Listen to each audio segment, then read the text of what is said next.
It's a pain when your car gets a flat tyre, but have you ever considered the impact on the construction industry when something like this gets a puncture? We've come to Poundbury in Dorset, site for a major new housing development by Morrish Builders.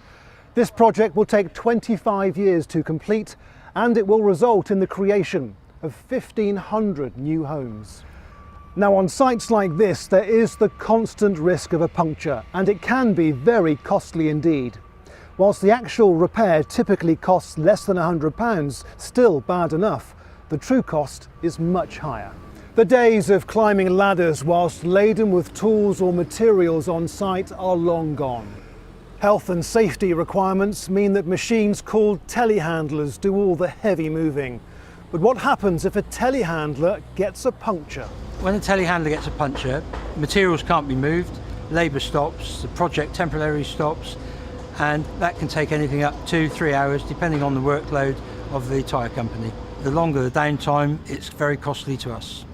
At present, I've got approximately 40 to 45 men on site. If they can't be served through bricks, mortar, depending on obviously the length of the downtime, then they'll just come down the site and move on, either come back tomorrow or could go elsewhere. Delays mean we can't meet deadlines and in turn affects cash flow. The owner of the machine and the tyre sellers are the only people who like punctures because they're a source of revenue for them. But for every pound they make, the developer and self-employed tradesman can lose much more. There are no official figures on the number of punctures suffered on building sites in the UK.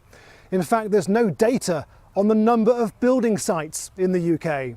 All we know is the total number of houses built and the figures from Poundbury, which we have to assume is typical of sites across the country.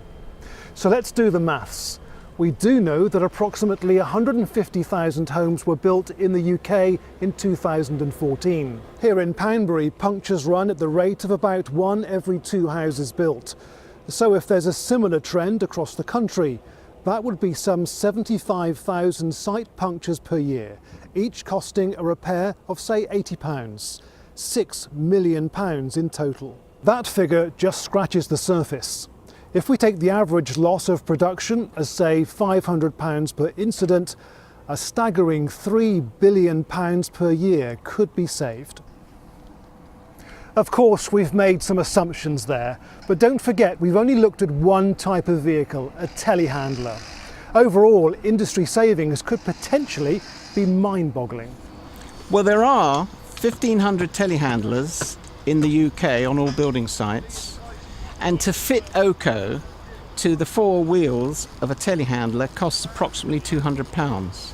Therefore, to put OKO in all telehandlers in the UK would cost £300,000, whereas the estimated puncture repair cost is £3 billion. The main limitation of OKO is that it will not seal a hole in the sidewall. But the product has been tested by major construction companies for, say, a period of 6 weeks on a building site, and it has repaired 95% of their punctures. So you could say that OKO has the power of proven puncture protection. So why wouldn't you fit OKO to your construction vehicles? More to the point, why isn't OKO fitted to all vehicles when they're new?